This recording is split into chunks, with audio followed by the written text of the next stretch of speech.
भत्ता अन्य आमर जदि किसी समस्या अच्छी गाँव रास्ता हो अन्य जहाँ भी समस्या था ये आम आपण मैंने जनइले आम प्रशासन तरफ ब्लॉक को जनइलु तेणुक आपण मानकर जहाँ अच्छी आपत्ति अभियोग थी जहाँ भी अच्छी ये लिखित आकार आमको जनइले आम नहीं ब्लॉक रे जनइबू यह हूँ मुख्य जिनस मुझे कही मोर ये रोचे मो साधारण बर्तमान आम सरपंच महाशय को कहूँ से विषय आम प्रशासन आम गाँव आम केजी ग्राम पंचायत एडीओ अंतर्जन बाबू आम एमडी राजेंद्र पिंटू बाबू रोहित प्रसाद महंत भांजुड़ा ग्राम कैलाश भाई रसा बाबू किरण भाई अन्य समस्त गाँव भद्र व्यक्ति माँ मैंने समस्त को नमस्कार। आगु लोक मैंने पंचायत को जाते ब्लॉक को जाते निज निजर अभियोग रखुते किंतु किसी जिन लोक मैंने जापार ना जहाँफल आज प्रशासन आपण गाँव में पहुँचे जो लोक मैंने पंचायत जाऊँच ब्लॉक जाऊँच हईराण विभिन्न प्रकार हईराण होती जापार ना कौट कौन करूँ से सरकार निर्देश क्रमे आज प्रशासन आपण गाँव में पहुँची आपण गाँव कौन मौलिक समस्या हो व्यक्तिगत समस्या हो जहाँ जहाँ असुविधा अच्छी ये आपण मैंने समस्ते जन पारे जो कथा कहते आमर गोटे गरीब लोक योजना भत्ता इंदिरावास राशन कार्ड ये तीनटा हूँ गरीब लोक योजना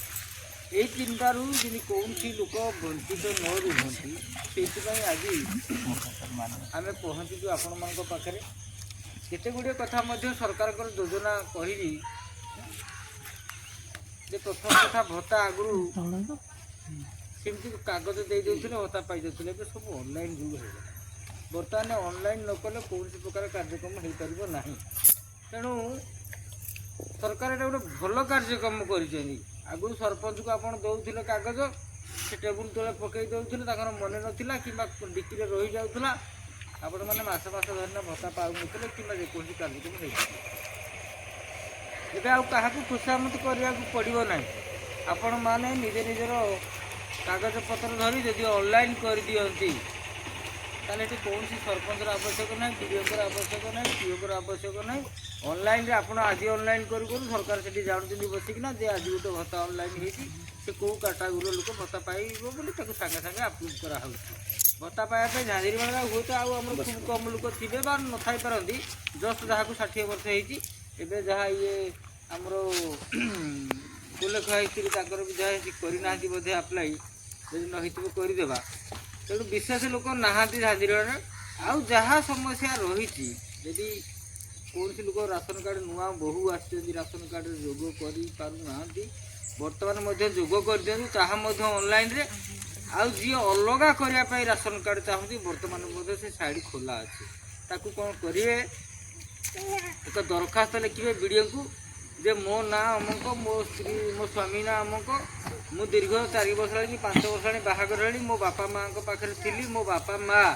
मत अलग कर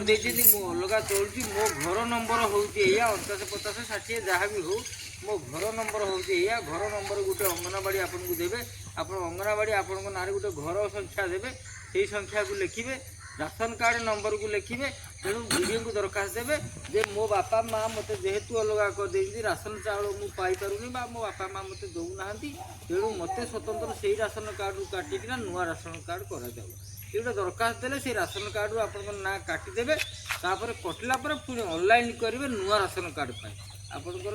स्वामी स्त्री छुआ पिला जहाँ थे भी अलग करेंगे से साइड बर्तमान खोला अच्छी जदि जी से करने चाहती बोले साधा कागज लिखिना वीडियो को लिखु वीडियो को आड्रेस करना लिखु आउ सांगे सांगे तुरंत जाना देखा करूँ से एमआई ऑफिस आमर जो चाउल ऑफिस से चाउल ऑफिस देते सांगे सांगे तुम ना को काटिदेवे केवल अंत्योदय चाउल जार थी अंत्योदय कार्ड हुए तो काटुना कार्ड जो ना काटुना कि अन्य एसएफएस पीएचएस कार्ड गुड़ा जो मैंने अलग करने सरपंच केरजुली ग्राम पंचायत सरकार डाकरा आज आम झांझरी बेड़ा ଆମ ପ୍ରଶାସନ ଆମ ଗାଁରେ ଆଜି ପହଞ୍ଚିଛି ଝାଞ୍ଜିରିବେଣା ଗ୍ରାମରେ। ଝାଞ୍ଜିରିବେଣାର ବିଭିନ୍ନ ଲୋକ ଆଜି ଏଠି ଉପସ୍ଥିତ ଅଛନ୍ତି, ବହୁତ ସଂଖ୍ୟାରେ ମଧ୍ୟ କାମଧନ୍ଦା ସହିତ ଆଜି ଉପସ୍ଥିତ ଅଛନ୍ତି। ଯେହେତୁ ପ୍ରଶାସନ ଆମ ଗାଁରେ ପହଞ୍ଚିଛି, ତେଣୁ ଆଜି ଆଲୋଚନା ହେଉଥିଲା ସରକାରଙ୍କର ନିର୍ଦ୍ଦେଶ କ୍ରମେ ବିଭିନ୍ନ ପ୍ରକାର ଜନହିତକର କାର୍ଯ୍ୟ ଯେଉଁଗୁଡ଼ିକ ଅଛି, ଲୋକମାନେ ଯାଇପାରୁନାହାନ୍ତି, ବ୍ଲକକୁ ଯାଇପାରୁନାହାନ୍ତି, ପଞ୍ଚାୟତକୁ ଯାଇପାରୁନାହାନ୍ତି, ସେହି ଉଦ୍ଦେଶ୍ୟରେ ଆଜି ମାନେ ପ୍ରଶାସନ ଗାଁରେ ପହଞ୍ଚିଛି। ଲୋକମାନଙ୍କର ମୌଳିକ ସମସ୍ୟା ଏବଂ ସାମୂହିକ ସମସ୍ୟା ବିଷୟରେ ଆଜି ଆଲୋଚନା ହୋଇଥିଲା। ଭତ୍ତା, ରାସନ କାର୍ଡ଼ ଏବଂ ପ୍ରଧାନମନ୍ତ୍ରୀ ଆବାସ ଯୋଜନା, ଆମର ଜମି ପଟ୍ଟା, ବିଭିନ୍ନ ପ୍ରକାର ସବୁ ପ୍ରକାର ଜିନିଷ ସବୁ ଆଲୋଚନା ହୋଇଥିଲା ଏବଂ ଲୋକମାନଙ୍କୁ ଅବଗତ କରାହୋଇଥିଲା। ଲୋକମାନେ ମଧ୍ୟ ଖୁସି ଅଛନ୍ତି, ଲୋକମାନେ ମଧ୍ୟ ତାଙ୍କର ଅଭିଯୋଗ ଆଜି ଜଣାଉଛନ୍ତି। ତେଣୁ ଲୋକମାନଙ୍କର ଯେକୌଣସି ମୌଳିକ ସମସ୍ୟା ପାଖାପାଖି ତ ଆଉ ବିଶେଷ ନାହିଁ ଆମର ଝାଞ୍ଜିରିବେଣା ଗ୍ରାମରେ, ଯାହା ବି ବାକି ରହିଛି ଆଜି ଆମେ ଏଇଠି ସମାଧାନ କରିବୁ ବୋଲି ଲୋକମାନଙ୍କୁ ପ୍ରତିଶ୍ରୁତି ଦେଇଛୁ। ସାର୍ ଗୋଟିଏ ସମସ୍ୟା ଝାଞ୍ଜିରିବେଣାର ହେଉଛି ମୁଖ୍ୟ ରାସ୍ତା, ଯାହାକି ଝାଞ୍ଜିରିବେଣା ଠାରୁ ଭଗାମୁଣ୍ଡା, ତାକୁ ନେଇ କିଛି ଆଲୋଚନା ହେଇଥିଲା କି? ଭଗାମୁଣ୍ଡା ରାସ୍ତା ଦେଖନ୍ତୁ ଦୀର୍ଘ ଦିନ ଧରି ଏଇଟା ଆଲୋଚନା ହୋଇଥିଲା, ମଧ୍ୟ ଆମେ ବିଡ଼ିଓଙ୍କୁ ଅବଗତ କରାଇଥିଲୁ। ବିଡ଼ିଓ ମଧ୍ୟ ଆସିଥିଲେ, ଦେଖିବାକୁ ଯାଇଥିଲେ। ଆମେ ତାକୁ ମଧ୍ୟ ପ୍ରୋଜେକ୍ଟ ଗ୍ରାମ ସଭାରେ ପାସ୍ କରା ଦେଇଥିଲୁ, କିନ୍ତୁ ସେଟା ବର୍ତ୍ତମାନ ସୁଦ୍ଧା ଆପ୍ରୁଭ୍ ଆସିନି। ଆପ୍ରୁଭ୍ ଆସିଲେ ନିଶ୍ଚିତ କାମ ହେବ।